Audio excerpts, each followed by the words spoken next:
الحمد لله وكفى وسلام على عباده الذين اصطفى أما بعد فأعوذ بالله من الشيطان الرجيم بسم الله الرحمن الرحيم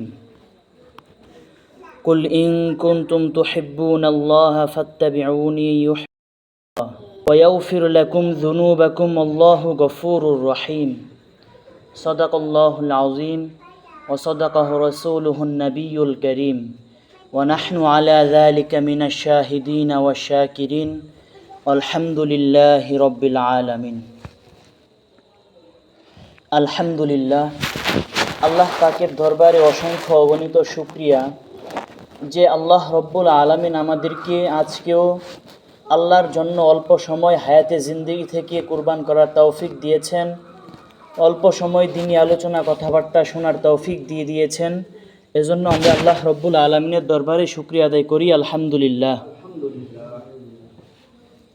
আমরা আবারও আল্লাহ রব্বুল আলামিনের দরবারে শুকরিয়া আদায় করি, কেননা এখন এই মুহূর্তে আল্লাহ রব্বুল আলামিন আমাদেরকে যাচাই বাছাই করে এখানে নিয়ে এসেছেন কোরআনের আলোচনা শোনার জন্য এবং করার জন্য। আল্লাহ রব্বুল আলামিন কবুল করেছেন। ঠিক এই সময়ে অসংখ্য অগণিত মানুষ রাস্তাঘাটে চলাচল করার সময় গাড়িতে অ্যাক্সিডেন্ট হয়ে হাসপাতালের বেডে শুয়ে গিয়েছে।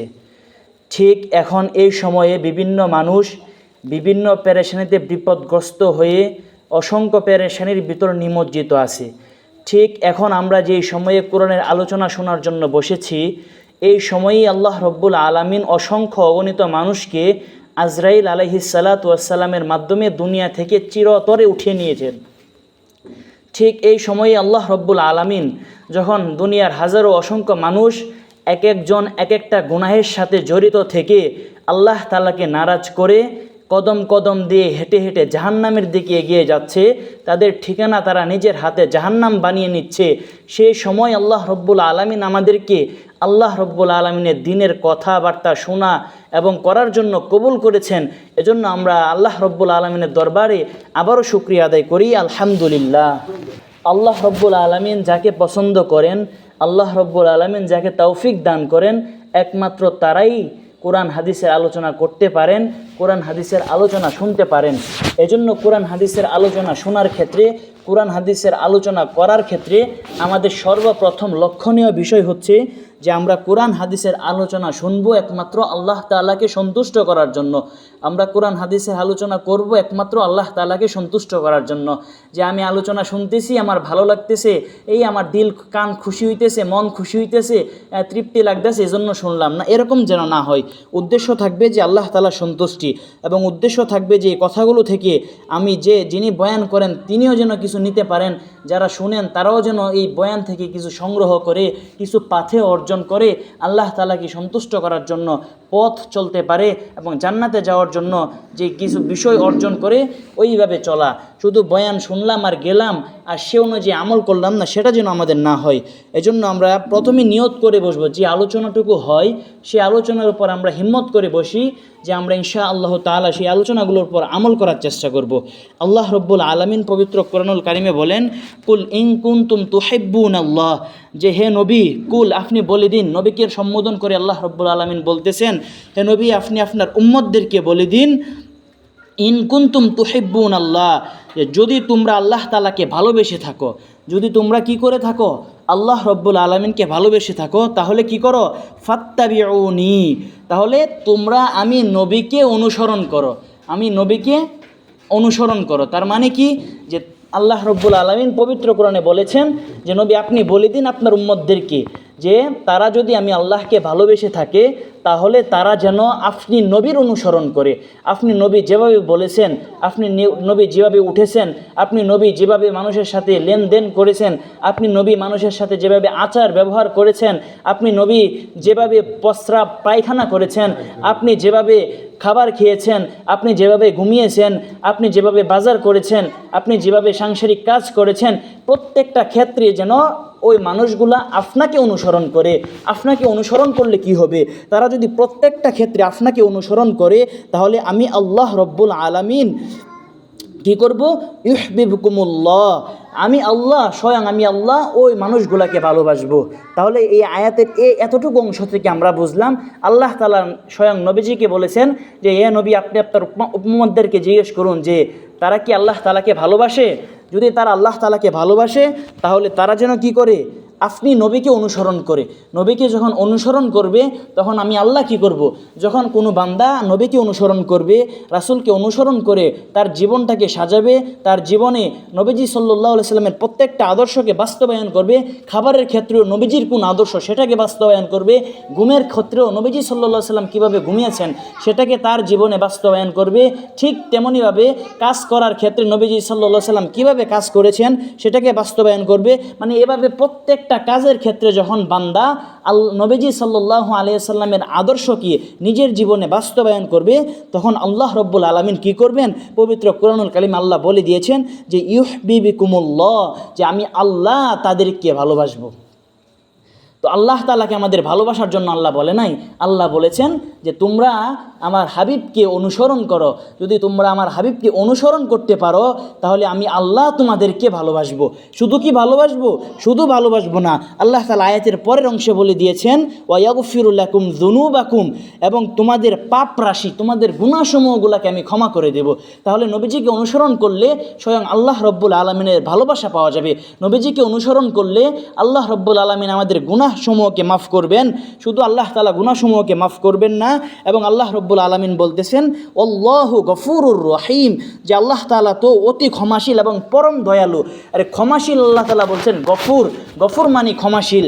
তো গফুর তো ওই ব্যক্তি, ক্ষমা তো ওই ব্যক্তি করতে পারে যার ভিতরে দয়া আছে, যার ভিতরে মায়া আছে, যার ভিতরে দয়ার লেশ আছে, যার ভিতরে মায়ার লেশ আছে, যার ভিতরে দয়া এবং মায়া আছে, তারাই তো একমাত্র মানুষকে ক্ষমা করতে পারে, তারাই তো একমাত্র অপর মানুষকে ক্ষমা করতে পারে।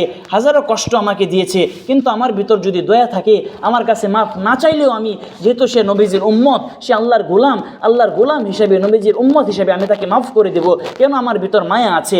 আর যদি আমার দিল পাষাণ হয় তাহলে তো আমার কাছে মাফ চাইলেও আমি মাফ করতে পারবো না।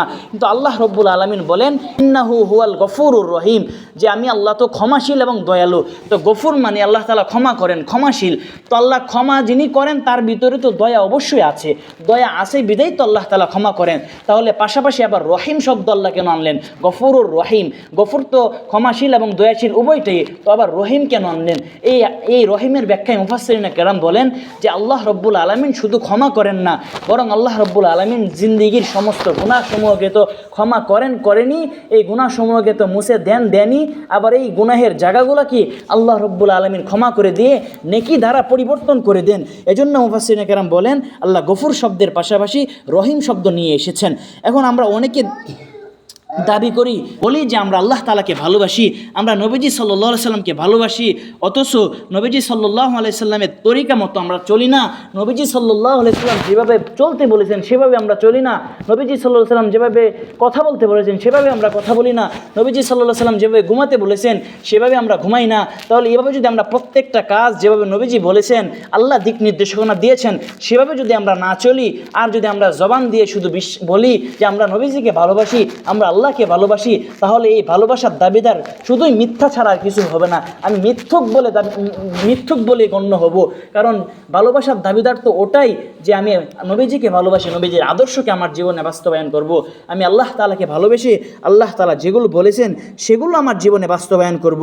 এজন্য আল্লাহ রব্বুল আলামিন যেহেতু আমাদেরকে দিনী কথাবার্তা শোনার একটা পরিবেশ দিয়েছেন, আমাদেরকে শোনার তৌফিক দিচ্ছেন, এই কথাগুলো শুনে আমরা কি করব? যে আমলগুলো আমরা শিখতেছি, যে কথাগুলো আমরা শুনতেছি, সেগুলা আমরা আমাদের জীবনে বাস্তবায়ন করার চেষ্টা করব। যখন আমরা আমাদের জীবনে বাস্তবায়ন করতে পারবো তখনই আমাদের জীবন সফল কাম হবে। আর যদি আমি শুনলাম সারা জীবন বাস্তবায়ন করলাম না, তাহলে তো আমার কোনো লাভই হবে না। আমি সারা জীবন শুনলাম, যদি একটা মানুষ বিদেশ যাইতে পারে, বিদেশ গিয়ে সে ডিউটি করতে পারে, কাজ করতে পারে, ওভারটাইম করতে পারে, তাহলে সে মাসে কমপক্ষে 50 থেকে 60-70 হাজার টাকা পাবে। এখন আমি আমার এই যখন বুঝ শক্তি হলো তখন থেকে আমি শুনলাম যে বিদেশ গেলে এরকম টাকা পাওয়া যাবে, লম্বা টাকা পাওয়া যাবে, বিশাল অনেক টাকা পাওয়া যাবে যদি আমি কাজ করি, বিদেশ যাই। এখন আমি যদি শুনেই আসলাম, কিন্তু আমি বিদেশ যাওয়ার জন্য পাসপোর্টও করলাম না, বিদেশ যাওয়ার জন্য আমি ভিসাও করলাম না, বিদেশ যাওয়ার জন্য আমি বিমানের টিকিটও করলাম না, বিদেশ যাওয়ার জন্য বিমানের টিকিট করে আমি এয়ারপোর্টেও গেলাম না। আপনারাই বলুন তো আমি সারা জীবন যে শুনলাম, শোনার দ্বারা কি আমার কোনো ফায়দা হবে? কিঞ্চিত পরিমাণ ফায়দাও হবে না যদি আমি এই শোনার পরে এই পাসপোর্ট না করি, ভিসা তৈরি না করি, বিমানের টিকিট না করি, এই 7-8 ঘন্টা জার্নি করি, বিদেশ না যাই, বিদেশ না গিয়ে যদি আমি কি করি, কামাই রোজগার না করি, তাহলে আমি এই যে শুনতেছি 60-70 হাজার টাকা কামাই, এইটা আমার শোনা পর্যন্তই থাকবে, লাভ কিছুই হবে না। ঠিক তেমনইভাবে কোরআন হাদিসের আলোচনা আমরা শুনতেছি, এটা বিশাল বড় নিয়ামত। তো শোনার পরে আমাদেরকে সেটা বাস্তবায়ন করতে হবে। যদি আমরা আমাদের জীবনে বাস্তবায়ন করতে পারি তাহলে আমরা সওয়াব পাবো, আল্লাহ তাআলার পক্ষ থেকে আমাদের উপর রহমত নাজিল হবে, সাকিনা বর্ষণ হবে। নবীজি সাল্লাল্লাহু আলাইহি ওয়াসাল্লামের আদর্শ যদি আমরা জীবনে বাস্তবায়ন করতে পারি তাহলেই তো আমাদের জীবন মুনাওয়ার হবে, আলোকিত হবে। তো নবীজি সাল্লাল্লাহু আলাইহি ওয়াসাল্লামের জীবনে আমাদের জীবনে বাস্তবায়ন করার জন্য বেশি বেশি আল্লাহ রব্বুল আলামিনের শুকরিয়া আদায় করতে হবে। যদি আমরা আল্লাহ রব্বুল আলামিনের শুকরিয়া আদায় করতে পারি, মুসিবতে পড়ে যাওয়ার পরেও যদি আমরা আল্লাহকে না বলি, বেশি বেশি শুকরিয়া আদায় করি, তখন এই শুকরিয়ার বদৌলতে আল্লাহ রব্বুল আলামিন আমাদেরকে যে অল্প অল্প নিয়ামত দিয়েছেন, ওই নিয়ামতগুলো শুকরিয়া আমরা বেশি বেশি করতে পারলে তখন ওই অল্প অল্প নিয়ামতগুলোকে আল্লাহ তাআলা আমাদের জন্য আরও বাড়িয়ে দিবেন, বৃদ্ধি করে দিবেন। তখন ওই অল্প নিয়ামতে আমাদের জন্য এমন নিয়ামতে পরিণত হবে, আমি তো না শুধু আমার 14 গোষ্ঠী খেয়েও শেষ করতে পারবে না। এজন্য যখন আমাদের জীবনে মুসিবত আসবে তখনও আমরা ধৈর্য ধারণ করব। যখন আমাদের জীবনে আল্লাহ তাআলার নিয়ামত আসবে তখন আমরা শুকরিয়া আদায় করব। মুসিবত আসলে এবং শুকরিয়া আদায় করলে, ধৈর্য ধারণ করলে কি ফায়দা হয়, আমি একটা ঘটনা আপনাদেরকে বলি, হয়তো অনেকে শুনে থাকবেন। তাফসিরে কাবিরের মধ্যে ইমাম রাজি রহমতুল্লাহ আলাই বলেন যে আমার এক বন্ধু গালেবান সুফিয়ান সাউরি রহমতুল্লাহ আলাই একবার রাস্তা দিয়ে সফর করতেছেন, কোথাও এক জায়গায় যাচ্ছেন। তো যাওয়ার সময় তিনি হঠাৎ একটা বিচ্ছু দেখতে পেলেন। বিচ্ছু দেখার পরে তিনি একটু নীরবে দাঁড়ায় গেলেন, দাঁড়ায় চিন্তা করতেছেন যে আল্লাহ তাআলা তো কোনো মাখলুককে অনর্থক সৃষ্টি করেন নাই, আল্লাহ তাআলা তো কোনো না কোনো মাখলুককে কোনো না কোনো উপকারের জন্য সৃষ্টি করছেন, অনর্থক তো কোনো মাখলুককে সৃষ্টি করেন নাই। তো আল্লাহ তাআলা ওই বিষাক্ত বিচ্ছুটাকে কেন সৃষ্টি করলেন? এই বিষাক্ত বিচ্ছু যার কামড় যে বিচ্ছু যদি কাউকে কামড় দেয় তাহলে নির্ঘাত ওই লোকটা মারা যায়, তাহলে এত বিষাক্ত প্রাণী আল্লাহ রব্বুল আলামিন কেন সৃষ্টি করলেন? এই আল্লাহর ওলির ভিতরে এই কৌতূহল জাগলো যে দেখি বিচ্ছুটা কি করে। সেটা দেখার জন্য ওই আল্লাহর ওলি বিচ্ছুর পিছনে পিছনে হাঁটতে শুরু করলেন। তো বিচ্ছু আস্তে আস্তে পথ পাড়ি দেওয়া শুরু করলো, চলতে চলতে চলতে চলতে একদম ফুরাত নদীর পাড়ে চলে গেল। ওই আল্লাহর ওলিও ওই বিচ্ছুর পাশাপাশি নদীর কিনারে চলে গেল। নদীর কিনারে যাওয়ার সাথে সাথে ওই নদীর ভিতর থেকে একটা কচ্ছপ হঠাৎ করে পানির উপরে ভেসে উঠল। ভেসে ওঠার সাথে সাথে ওই বিচ্ছুটা লাফ দিয়ে গিয়ে কচ্ছপের পিঠের উপর বসে পড়লো। কচ্ছপের উপর বসার সাথে সাথে কচ্ছপ ওই নদীর মাঝখানের দিকে রওনা দিল। এবার একটু চিন্তা করেন তো, আপনি যদি আমার সাথে যোগাযোগের মাধ্যমে আমরা মোবাইল দিয়ে যোগাযোগ করে থাকি, যদি বলি যে তোমরা বাজারে আসো, আমিও আসতেছি, তো একই টাইমে দুইজন কিন্তু আসা কোনো সময় সম্ভব হয় না। হয়তো একজন একটু আগে চলে আসে অথবা আরেকজন একটু দেরি হয়ে যায়, এরকম কিন্তু হয়। একই টাইমে দুইজন দুই দিক থেকে আসা কিন্তু আমাদের দ্বারা সহজ হয় না। কিন্তু একটু চিন্তা করেন তো, ওই বিচ্ছু আর কচ্ছপের টাইমটা সেটিং করলো কে? টাইমটা তাদেরকে ফিক্সড করে দিল কে? কচ্ছপ ভাসতে দেরি হয়েছে, বিচ্ছু নদীর কিনারে আসতে দেরি হয়নি। আসা মাত্রই কচ্ছপের বেশি উঠে পুকুরের মাঝখানের দিকে, নদীর মাঝখানের দিকে রওনা দেওয়া শুরু করলো। তো আল্লাহর ওলি এখন তো নিরুপায় হয়ে গেলেন যে এতটা পথ বিচ্ছুর পিছনে পিছনে আসলাম দেখার জন্য যে বিচ্ছু কী করে, এখন তো বিচ্ছু নদীর দিকে রওনা হলো, এখন আমি তাদের পিছনে কিভাবে যাই? তখন আশেপাশে তাকায় দেখে যে কোনো মাঝিও নাই, ওই পাশে একটা নৌকা দেখা যাচ্ছে, তবে মাঝি নাই। তখন ওই আল্লাহর ওলি কী করলেন, নিজেই নৌকার কাছে চলে গেলেন, নিজেই নৌকা নিয়ে ওই বিচ্ছুর পিছনে পিছনে নদীর মাঝখানের দিকে রওনা দিলেন। তো যাইতে যাইতে যাইতে যাইতে একদম বিচ্ছুটা একদম কচ্ছপটা বিচ্ছুকে নিয়ে একদম নদীর ওই কিনারায় চলে গেলেন। ওই কিনারায় যাওয়ার সাথে সাথে ওই বিচ্ছুটা লাফ দিয়ে জমিনে চলে গেল, কচ্ছপটা আবার পূর্বের মতো পানির ভিতর ঢুকে গেল। তখন আল্লাহর ওলি তাড়াতাড়ি নৌকা রেখে ওই বিচ্ছুর পিছনে দৌড় দেওয়া শুরু করলো এবং যায়া দেখে যে ওই বিচ্ছুটা একদম জঙ্গলের ভিতর ঢুকে গিয়েছে। তো আল্লাহর ওলিও পিছনে পিছনে জঙ্গল পর্যন্ত গেলেন। যাওয়ার পরে আল্লাহর ওলি দেখতেছেন যে আল্লাহু আকবার, যে দেখতেছেন একটা টকবগে যুবক একটা গাছের নিচে ছুঁয়ে আসে, একটা গাছের নিচে একা একা শুয়ে আছে এই জঙ্গলের ভিতর। তখন ওই যুবকের মাথার পাশে একটা সাপ মাত্র ফানা উঠিয়েছে ওই যুবকটাকে দংশন করবে, আর এদিক থেকে এই বিচ্ছুটা লাফ দিয়ে গিয়ে সাপের মাথায় একটা কামড় বসিয়ে দিল। তখন সাথে সাথে এই ঘটনা দেখার পরে আল্লাহর ওলি চিৎকার মেরে বলে উঠলেন যে আল্লাহু আকবার। তখন এই চিৎকারের আওয়াজে ওই যুবকের ঘুম ভেঙে গেল। যুবক ঘুম থেকে উঠে দেখতেছে যে একটা বিচ্ছু দৌড়ে চলে যাইতেছে। তখন সাথে সাথে আল্লাহর ওই যুবকটা পাশে থেকে একটা পাথর নিয়ে ওই বিচ্ছুটাকে মারার জন্য চেষ্টা করলো। তখন আল্লাহর ওলি বলতেছেন, এই যুবক দাঁড়াও দাঁড়াও, থামো, তুমি কেন বিচ্ছুকে মারার জন্য যাচ্ছ? বিচ্ছু তো তোমার শত্রু না, তোমার শত্রু তো হচ্ছে ওই সাপ। ওই সাপটা তোমাকে দংশন করার জন্য এসেছিল, কিন্তু ওই বিচ্ছু ওই নদীর ওই পার থেকে আল্লাহ রব্বুল আলামিন কচ্ছপের পিঠে করে তোমার কাছে এসে এই সাপের আক্রমণ থেকে তোমাকে বাঁচালো। যুবক, তুমি আগে বলো যে তুমি কি আমল করো, কোন আমলের বদৌলতে আল্লাহ রব্বুল আলামিন ওই সাপের আক্রমণ থেকে বাঁচানোর জন্য ওই নদীর ওই পার থেকে আল্লাহ তাআলা কচ্ছপের পিঠে করে বিচ্ছুকে তোমার কাছে পাঠিয়ে দিল, তোমাকে সাপের আক্রমণ থেকে বাঁচালো। তুমি আগে বলো যুবক, কি আমল করো। এই ঘটনা বলার মূল মাকসাদ এই যে আমলটা যুবক কি বলে সেটাই বলা উদ্দেশ্য, এই জন্যই এই ঘটনা টান দেওয়া। তো যুবক বলতেছেন যে আমি তো তেমন কিছু আমল করি না, তবে আমার আমল হচ্ছে কি আমি সবসময় কোরআন তালাওয়াত করি। কোরআন তালাওয়াতের মধ্যে আমি একটা জায়গায় পেয়েছি যে আল্লাহ রব্বুল আলামিন বলেছেন যে তোমরা যখন কোনো বিপদে পড়ে যাইবা, তোমরা যখন কোনো মুসিবতে পড়ে যাইবা, তখন আল্লাহ রব্বুল আলামিনের কাছে ধৈর্যের মাধ্যমে এবং নামাজের মাধ্যমে সাহায্য চাইবা, ধৈর্য ধারণ করবা এবং নামাজ আদায় করবা। এভাবে এই ধৈর্য এবং নামাজের মাধ্যমে আল্লাহ রব্বুল আলামিনের কাছে সাহায্য চাইবা। তো আমি এসেছিলাম, যুবক বলছে, আমি এসেছিলাম ব্যবসায়ী একটা কাজে। তখন আমার সাথে যারা ছিল তারা সবাই চলে গিয়েছে। আমি এসে দেখি আর কেউ বাকি নেই, সবাই চলে গিয়েছে। এখন আমি পেরেশান হয়ে গেলাম যে কোনো নৌকাও নাই, মাঝিও নাই, এত পাহাড়ি অঞ্চল, এই আমি একা একা এখানে। তো খুব ভয় পাইতেছিলাম। তখন আমার ওই আয়াতটা মনে পড়লো। তখন আমি সাথে সাথে এই 2 রাকাত নামাজ পড়লাম এবং আমি আল্লাহ তাআলার কাছে দোয়া করলাম যে ওগো আল্লাহ, এই পাহাড়ি জঙ্গলের মধ্যে শত্রুর কোনো অভাব নাই, হিংস্র জানোয়ারের কোনো অভাব নাই। তারা যদি ইচ্ছা করে আমাকে ধরাশয়ী করে খেয়ে ফেলতে পারে, কিন্তু আল্লাহ আমি তো পথ হারিয়ে গেছি, তো আপনি আমাকে হেফাজত করেন, আপনি আমাকে জঙ্গলের এই হিংস্র পানি থেকে হেফাজত করিয়েন, এবং আমি তো যাওয়ার কোনো রাস্তা নাই, আমাকে যাওয়ার জন্য আপনি কোনো ব্যবস্থা করেন। যুবক বলে যে আমি 2টা দোয়া করে ঘুমিয়েছি যে হিংস্র জানোয়ার যেন আমাদের কোনো ক্ষতি করতে না পারে, এবং আমি তো যাওয়ার কোনো রাস্তা নাই, যাওয়ার কোনো পথ নাই, আমাকে যাওয়ার ব্যবস্থা করে দাও। এই 2টা দোয়া করে আমি ঘুমিয়েছি। আল্লাহু আকবার। আজকে যুবক বলতেছে আমার বিশ্বাস যদি আল্লাহর উপরে 100% থাকতো, তাহলে আজকের এই ঘটনার পর থেকে আমার আল্লাহর উপরে বিশ্বাস আজকে থেকে 1000% হয়ে গেল। 2টা দোয়া করে আমি ঘুমিয়েছি, ঘুম থেকে ওঠার আগেই আল্লাহ রব্বুল আলামিন আমার 2টি দোয়া কবুল করে ফেলেছেন। আমি দোয়া করেছিলাম জঙ্গলের হিংস্র প্রাণীরা যেন আমার ক্ষতি করতে না পারে, ঠিক আল্লাহ রব্বুল আলামিন ওই নদীর ওই পার থেকে বিচ্ছু পাঠিয়ে সাপের আক্রমণ থেকে আমাকে বাঁচালো। আমি দোয়া করেছিলাম যে আল্লাহ, আমি তো যাওয়ার কোনো রাস্তা নাই, কার সাথে যাব, কিভাবে যাব, নৌকাও নাই। তো আল্লাহ রব্বুল আলামিন আমার সেই দোয়াটাও কবুল করেছেন, আপনাকে নদীর ওই পার থেকে নৌকা দিয়ে পাঠিয়ে দিয়েছেন আমাকে নিয়ে যাওয়ার জন্য। আল্লাহু আকবার।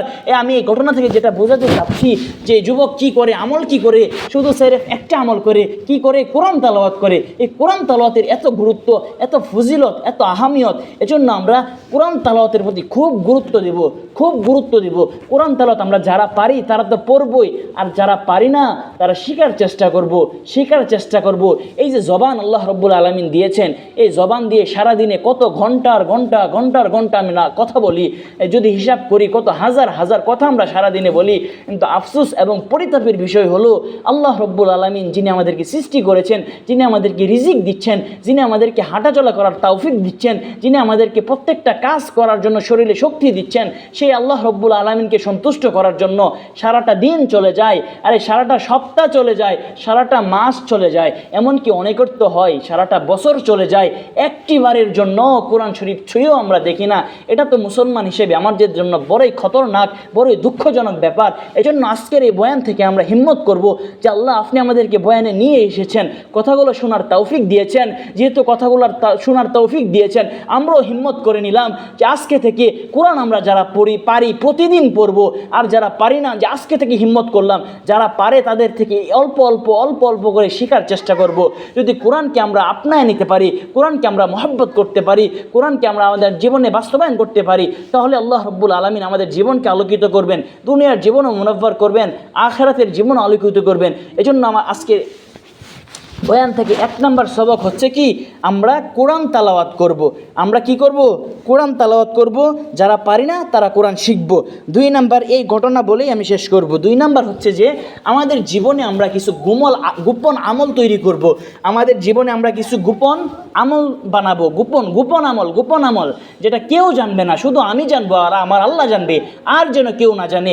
আমি একা একা আমার ভাইয়ের সাথে বিছানায় শুয়ে থাকবো, আমার ভাইও যেন বুঝতে না পারে আমি আমল করতেছি। আমি বিছানায় একা একা আমার স্বামীর সাথে শুয়ে থাকবো, আমি এমনভাবে কিছু গোপন আমল করব, আমার স্বামীও যেন বুঝতে না পারে আমি এখন কিছু গোপন আমল করতেছি। এভাবে নিজের জীবনে কিছু গোপন আমল তৈরি করা। আল্লাকা সিররুন ইনদাল্লাহ, যে তোমার কাছে কি এমন কোনো গোপন আমল আছে যে বাইনাকা আনতা ওয়া বাইনাল্লাহ, যে আমলটার কথা শুধু তুমি জানো এবং তোমার রব জানে, আর কেউ জানে না, এমন কোনো আমল কি তোমার কাছে আছে? তো আমরা যদি কিছু গোপন আমল তৈরি করতে পারি, তাহলে হাসরের দিন আল্লাহ রব্বুল আলামিনকে বলতে পারবো, এবং দুনিয়াতেও যখন আমরা মুসিবতে পড়বো তখন আল্লাহকে এটা উসিলা বানাতে পারবো যে আল্লাহ, কেউ তো জানে না, শুধু আপনি জানেন আর আমি জানি যে আমার জিন্দিগিতে এত সামান্য অল্প কিছু গোপন আমল আছে, যে এটার উসিলা দিয়ে, এটার বাহানা দিয়ে আজকে আমাদেরকে হেফাজত করুন, এই দুনিয়ার এই মুসিবত থেকে আমাদেরকে বাঁচান। এই গোপন আমল যদি জিন্দিগিতে থাকে, এটার উসিলা দিয়ে আমরা দোয়াও করতে পারবো, আল্লাহর তাআলার কাছে অনেক কিছু চেয়ে আনতেও পারবো। তো আমি বনি ইসরাইলের একটি ঘটনা বলি, তাহলে আপনারা বুঝতে পারবেন গোপন আমলের কি পাওয়ার, গোপন আমলের দ্বারা কি ফায়দা হয়।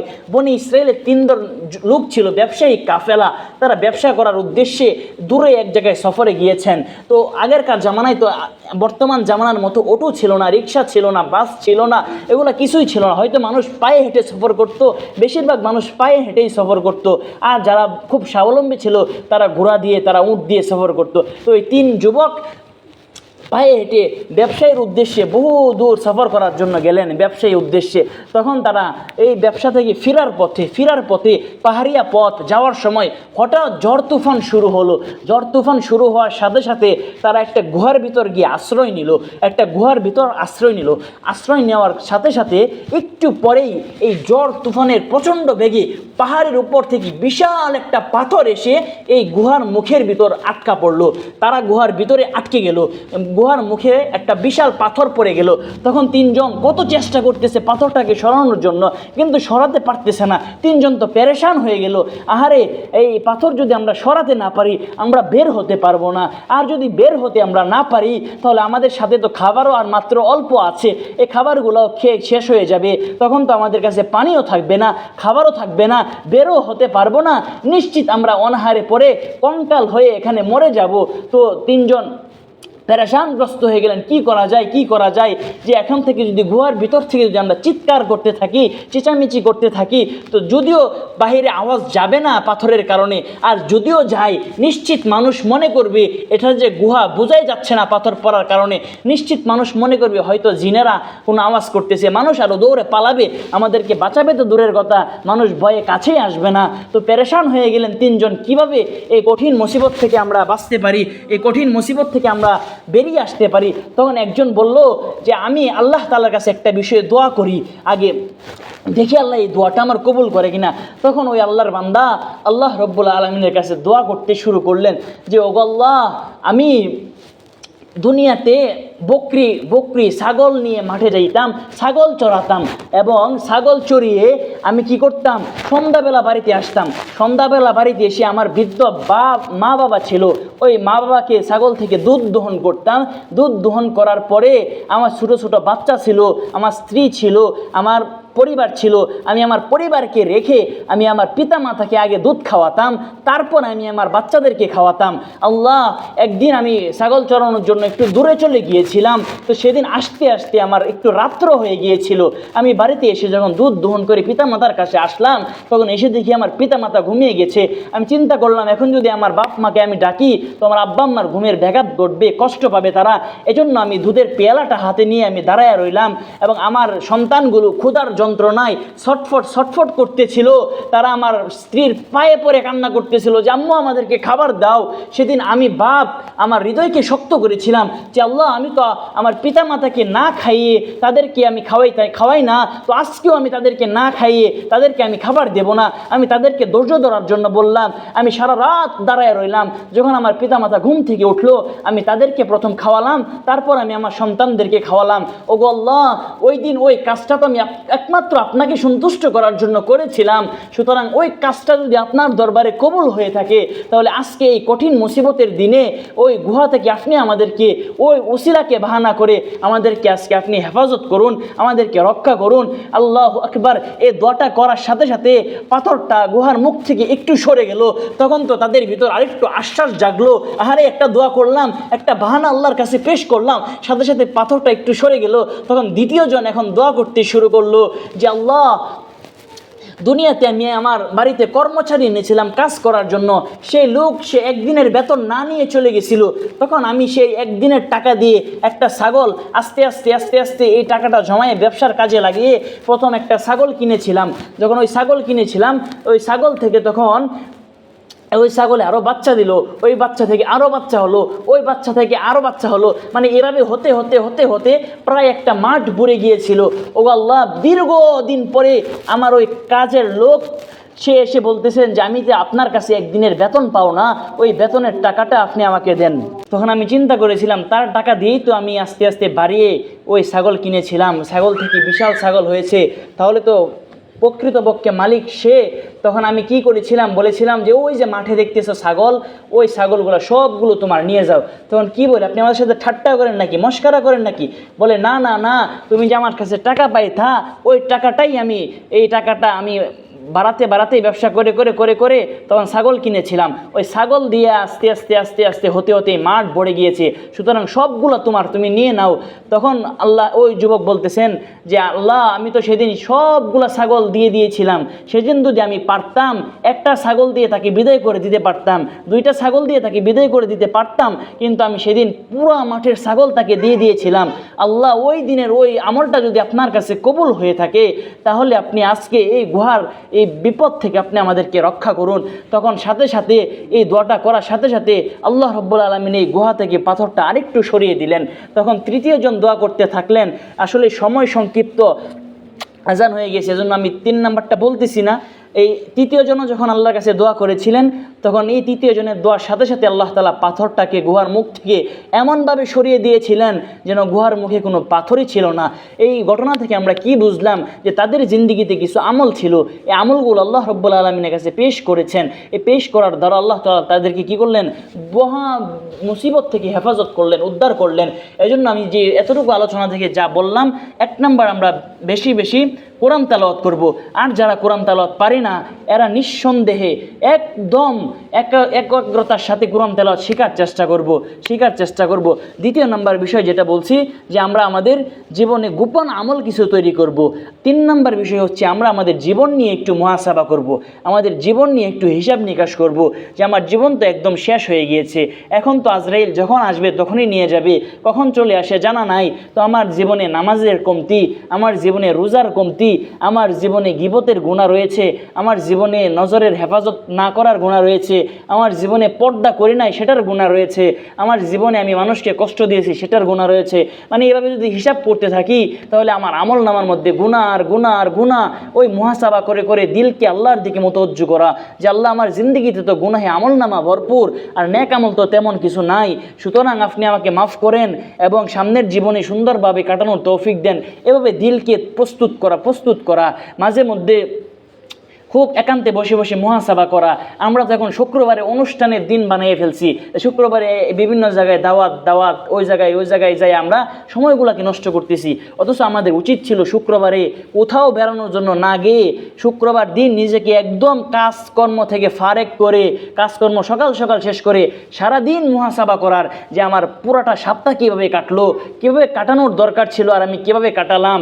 আমার মৃত্যু তো হঠাৎ চলে আসবে, তো পুরো সপ্তাহ যত আমার ভুল হয়েছে, গেছে ওই ভুলগুলোর জন্য প্রতি শুক্রবারে আল্লাহ রাব্বুল আলামিনের কাছে ক্ষমা প্রার্থনা করা এবং সামনের জীবন যেন আমরা সুন্দরভাবে চালাতে পারি, সামনের জীবনে যেন আল্লাহ তাআলা সন্তুষ্টিকে সাথী বানিয়ে সঙ্গে নিয়ে আমরা চলতে পারি, এই জন্য আল্লাহ তাআলার কাছে বেশি বেশি দোয়া করা এবং কান্নাকাটি করা, প্রতিদিন চেষ্টা করা একটু হলেও চোখের পানি আল্লাহ দরবারে দেওয়ার জন্য। যে আমাদের জীবন তো শেষ হয়ে গিয়েছে, এখন তো আর অল্প দিন হয়তো বাকি আছে, কার কখন চলে যেতে হবে জানা নাই। এজন্য প্রতিদিন অন্তত অল্প হলেও চোখের পানি দেওয়া এবং আল্লাহ রাব্বুল আলামিনের কাছে বেশি বেশি দোয়া করতে থাকা। আর আমরা যখন মুহাসাবার হিসাবটা করব, জীবনের হিসাব করব, তখন আমাদের নিরাশ হয়ে যাওয়া ছাড়া আর কোনো উপায় থাকে না, নিরাশ হয়ে যাওয়া ছাড়া আমাদের আর কোনো গতান্তর থাকে না। কেননা আমাদের জিন্দিগিতে গুনাহে ভরপুর, আমাদের জিন্দিগিতে তো নেক আমল নাই, যেগুলো আছে সেগুলো কবুল হওয়ার মতো নয়। আমরা সকলে জান্নাত আশা করি, জান্নাতে যেতে চাই, কিন্তু জান্নাতে যাওয়ার যে আমলগুলো আছে সেগুলো আমাদের দ্বারা হচ্ছে না, সেগুলো আমাদের দ্বারা কি হচ্ছে না, বিদায় আমাদের নিরাশ হয়ে যাওয়াই উচিত। কিন্তু নিরাশ হওয়া যাবে না। আল্লাহ রাব্বুল আলামিন পবিত্র কোরআন মাজিদে বলে দিয়েছিলেন যে হে আমার বান্দাগণ, আল্লাহ বলতেছেন হে আমার বান্দাগণ, যারা তোমরা নিজের নফসের উপর জুলুম করেছো, যারা নিজের নফসের উপর সীমা লঙ্ঘন করেছো, গুনাহ করে অন্যায় অপরাধ করে নেক আমলগুলো না করে নিজের নফসের উপর যারা জুলুম করেছো, তারা কি করবা? তোমরা আল্লাহ তাআলার রহমত থেকে নিরাশ হয়ে যেও না। যে সারা জীবন আমি নামাজ পড়ি নাই, সারা জীবন আমি সুন্দরভাবে রোজা রাখি নাই, সারা জীবন আমি পর্দা করি নাই, তো আমি কি করব? নিরাশ হয়ে যাব না। আল্লাহ তাআলা বলেন লা তাকুনাতু মির রাহমাতিল্লাহ, নিরাশ হওয়া যাবে না। যে তোমরা আল্লাহ তাআলার রহমত থেকে নিরাশ হও না, কেননা ইন্নাল্লাহা ইয়াগফিরুয যুনুবা জামিআ, আল্লাহ তাআলা অধিক গুনাহ ক্ষমা করে দেন, আল্লাহ তাআলা অসংখ্য গুনাহ, বহু সমস্ত পাপসমূহ ক্ষমা করে দিবেন, কেননা ইন্নাহু হুয়াল গফুরুর রহিম, আল্লাহ তাআলা তো অতি ক্ষমাশীল এবং অতি দয়ালু। এই জন্য আমাদেরকে নিরাশ হওয়া যাবে না।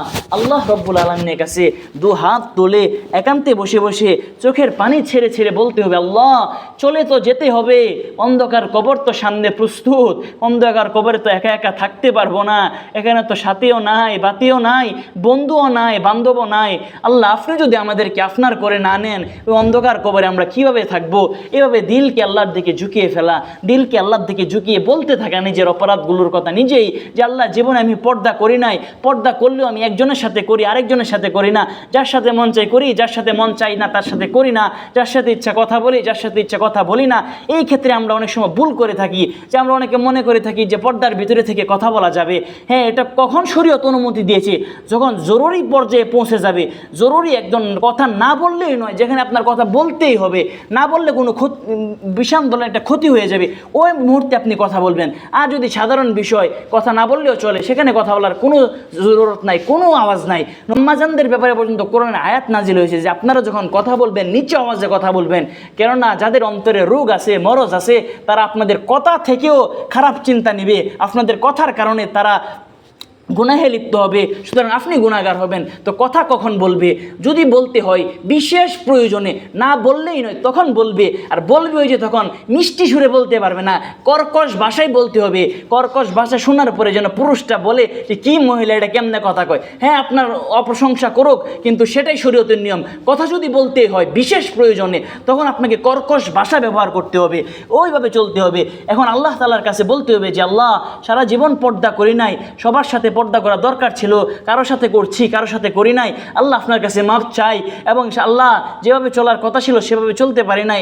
জীবনে অনেক নামাজ ছেড়ে দিয়েছি, অনেক রোজা ছেড়ে দিয়েছি, রোজা তো রেখেছি কিন্তু রোজার হক আদায় করি নাই। রোজা রেখে আপনি বলেছেন গীবত না করতে, রোজা রেখে আপনি বলেছেন নজরের হেফাজত করতে, রোজা রেখে আপনি বলেছেন হাতের হেফাজত করতে, মিথ্যা না বলতে। আল্লাহ আমরা তো কোনো কিছু থেকেই বেঁচে থাকতে পারি নাই, রোজা থেকেও আমরা গুনাহের কাজ করছি।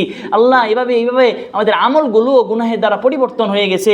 আল্লাহ এই জন্য আপনার কাছে আজকে তওবা করতেছি, আপনি আমাদেরকে মাফ করে দেন, এবং সামনের জীবন যেন আমরা সুন্দরভাবে চলতে পারি, শরীয়তের বিধান আমাদের জীবনে বাস্তবায়ন করতে পারি, নবীজি সাল্লাল্লাহু আলাইহি সাল্লামের সুন্নতকে আমাদের জীবনে বাস্তবায়ন করতে পারি, সেই তৌফিক দেন। ওই হিম্মত, দৃঢ় প্রতিজ্ঞা নিয়ে আজকে আমরা এখান থেকে যাব, আর আল্লাহ তাআলার কাছে দোয়া করব যে আল্লাহ আপনি যেহেতু নিয়ে এসেছেন, অসংখ্য অগণিত গুনাহ সাথে নিয়ে এসেছি, আল্লাহ আপনি আমাদেরকে পাক সাফ না করায় বাড়িতে নিয়েন না, আমাদেরকে পাক পবিত্র করে তারপর আজকে আমাদেরকে বাড়িতে নেন। এজন্য আমরা সকলেই এখানে নামাজ পড়ে, এখানে আল্লাহ রব্বুল আলামিনের কাছে চোখের পানি দিয়ে তাওবা করে আমরা তারপর বাড়িতে যাব, এবং আল্লাহ আল্লাহর কাছে বলবো, আল্লাহ সামনের জীবন আমরা যেভাবে চললে আপনি সন্তুষ্ট হবেন সেভাবে চলার তৌফিক দেন, যেভাবে বললে আপনি সন্তুষ্ট হবেন সেভাবে বলার তৌফিক দেন, যেভাবে নামাজ পড়লে আপনি সন্তুষ্ট হবেন সেভাবে নামাজ পড়ার তৌফিক দেন, যেভাবে জিকির করলে আপনি তো সন্তুষ্ট হবেন সেভাবে জিকির করার তৌফিক দেন। যে আল্লাহ, জীবনে তো আমি পর্দা না করে অসংখ্য অগণিত মানুষকে গুনাহগার বানিয়েছি, ওই মানুষগুলোকে আপনি ক্ষমা করে দিন এবং আমাকে পর্দা করার তৌফিক দিন। আমি পর্দা না করার কারণে অসংখ্য অগণিত মানুষ আমাকে দেখে দেখে গুনাহগার হয়েছে, আপনি তাদেরকে মেহেরবানি করে মাফ করে দিন, পাশাপাশি আমাকে মাফ করে দিন। আজকে এখন এই মজলিসে বসে আমরা পাক সাফ হয়ে বাড়িতে যেতে চাই। আমরা যারা মাস্তুরা জামাতে এসেছি তারাও, যারা বাহির থেকে বয়ান শুনতে এসেছি তারাও, আমরা এখানে নামাজ পড়ে আমরা ইস্তিমাইভাবে, আমরা ইনফেরাদিভাবে দোয়া করব। প্রত্যেকে একা একা আল্লাহ তাআলার কাছে একটু চোখের পানি দেব, পিছন জীবনের জন্য লজ্জিত হব, অনুতপ্ত হব, তারপর বাড়িতে যাব। সময় সংক্ষিপ্ত নয়তো আমরা ইস্তিমাইভাবে দোয়া করে তারপর যেতাম। তো আমি যেই শুরুতে বলেছিলাম, 1 নম্বর কোরআন তেলাওয়াত করা। কোরআন তেলাওয়াত আমাদের জীবনে বাস্তবায়ন করব। প্রতিদিন 1 পৃষ্ঠা হলেও পড়বো। যদি 1 পৃষ্ঠা না পারি, আধা পৃষ্ঠা পড়বো। আধা পৃষ্ঠা যদি না পারি, অন্তত 1 লাইন হলেও পড়বো। আর আমরা কোরআন তেলাওয়াত যারা পারি না তারা শিখার চেষ্টা করব এবং প্রতিদিন উজু করে কোরআন শরীফকে হাতে নেব, চুমা দেব, বুকে লাগাবো, বা আল্লাহকে বলবো, আল্লাহ পারি না কিন্তু তোমার কালামকে মহব্বত তো করতেছি, এটাকে ভানা বানাও। জন্য 1 নম্বর কোরআন তেলাওয়াত করব। 2 নম্বর হচ্ছে কি, গোপন কিছু আমল তৈরি করব আল্লাহ রাব্বুল আলামিনের দরবারে পেশ করার জন্য। 3 নম্বর হচ্ছে কি, যে আমরা প্রতিদিন একটু একটু করে আল্লাহ রাব্বুল আলামিনের কাছে চোখের পানি দেব, আল্লাহর কাছে কানবো, পিছন জীবনের জন্য তাওবা ইস্তিগফার করব, সামনের জীবন যেন সুন্দর হয়। এজন্য আমরা সেভাবে আল্লাহ তাআলার কাছে দোয়া করব। আল্লাহ রাব্বুল আলামিন যে কথাগুলো হয়েছে, যে ভুল ভ্রান্তি হয়েছে, সব আমার পক্ষ থেকে আল্লাহর কাছে মাফ চাই, আল্লাহ যেন মাফ করেন। আর যে ভালো ভালো কথাগুলো হয়েছে সেগুলোর উপর আমাদের সকলকে আমল করার তৌফিক দান করেন।